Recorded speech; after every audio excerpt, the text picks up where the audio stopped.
In the world of One Piece, villains are rarely simple. They are not just evil for the sake of chaos. They are shaped, twisted, broken. And among them, Donquixote Doflamingo stands as one of the most terrifying and charismatic antagonists in the entire series. He smiles while cities burn. He laughs while families collapse. He treats human lives like pieces on a chessboard. But the real question is not whether Doflamingo is evil. The real question is, was he always this way? Was he born cruel? Or was he created by the very world that later called him a monster? Because when you look closely at his childhood, you don't see a demon. You see a child dragged from heaven into hell. A former celestial dragon who lost everything overnight. A boy who was tortured, humiliated, hunted, and forced to watch his family collapse in front of him. That kind of trauma doesn't disappear. It mutates. So today, we're diving deep into the psychology of Doflamingo to answer one powerful question: was he born a monster, or did the world create one? 1. He was raised as a god. Doflamingo was born a celestial dragon, a class that literally considers themselves gods. From birth, he was taught that ordinary humans were beneath him. He never learned empathy because his environment never required it. When you grow up believing others are insects, compassion never develops naturally. His moral compass was corrupted before it even formed. This was not something he chose as a baby. It was indoctrination at its purest. His identity was built on superiority. When that identity shattered, it created psychological chaos. A child raised to believe he is divine cannot easily adapt to being treated as dirt. That collapse shaped everything. 2. The brutal fall from privilege traumatized him. When his father renounced their celestial dragon status, Doflamingo's world collapsed. Overnight, he went from royalty to hunted prey. The same people who once bowed to him now tortured him. He was dragged through the streets and nearly killed by angry citizens. That kind of extreme reversal damages the psyche permanently. For a child, this creates rage and humiliation beyond control. He didn't understand justice. He only understood betrayal. The world he ruled suddenly hated him. That trauma planted the seed of vengeance in his heart. 3. He watched his mother die in poverty. Doflamingo's mother died because they could not afford medical care. Imagine growing up surrounded by luxury and then watching your mother die helplessly. That experience reinforces hatred toward the world. To him, suffering was caused by weakness and loss of status. Instead of processing grief healthily, he converted it into anger. Children without emotional guidance often misinterpret pain as injustice. He didn't mourn softly, he hardened. That emotional freeze is common in deeply traumatized individuals. Compassion shrinks when survival mode takes over. 4. His father's ideals felt like betrayal.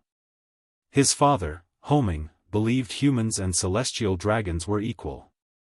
But to Doflamingo, this idealism destroyed their lives.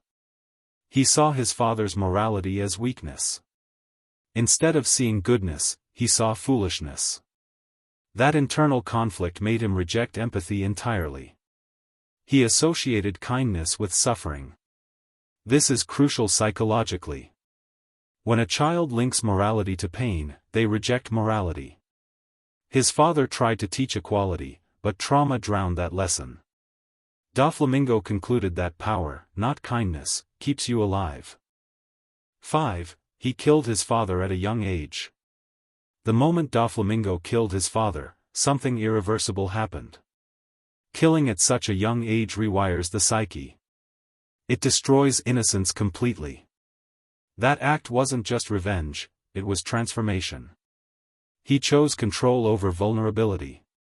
He chose dominance over helplessness. After that, he could no longer return to normalcy. The world had hurt him, and he decided to become worse than it. This was not a child born evil. This was a child who snapped. 6. The world government reinforced his corruption. Instead of rejecting him, the world government secretly used him. They allowed him to operate in the underworld. They made him a warlord despite knowing his cruelty. This validated his worldview. It told him that power excuses evil. When authority figures reward destruction, it strengthens it. Society never corrected him. It empowered him. This is important. Monsters grow faster when institutions benefit from them. He wasn't stopped, he was promoted. 7. He developed a god complex as defense. Doflamingo constantly refers to himself as above others. But this arrogance masks deep insecurity. His god complex is psychological armor. If he convinces himself he is superior, he never has to feel powerless again. This defense mechanism protects him from revisiting childhood trauma. Narcissism often hides deep wounds. His cruelty was not random. It was controlled dominance.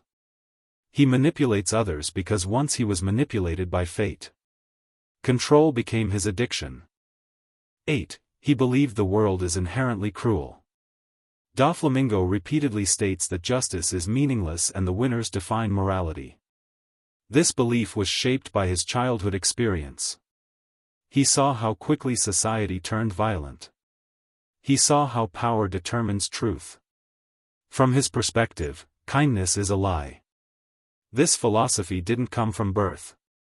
It came from observation. Trauma made him cynical. He didn't trust the world, so he decided to rule it through fear. 9. He created a family out of fear. The Donquixote family calls him young master. They worship him. But this isn't love in the pure sense. It's loyalty built on fear and dependence. Doflamingo created the family he lost. But instead of rebuilding it with warmth, he rebuilt it with control. He couldn't risk abandonment again. So he ensured obedience. That shows emotional damage, not natural evil. He feared being powerless again. 10. He enjoys chaos, but it's rooted in resentment. Yes, Doflamingo enjoys destruction. He smiles during suffering. But that enjoyment is tied to resentment toward the world. If he suffered, everyone else should too. This is a classic trauma projection pattern. Instead of healing, he externalized his pain. He turned internal chaos into external chaos. That doesn't excuse him.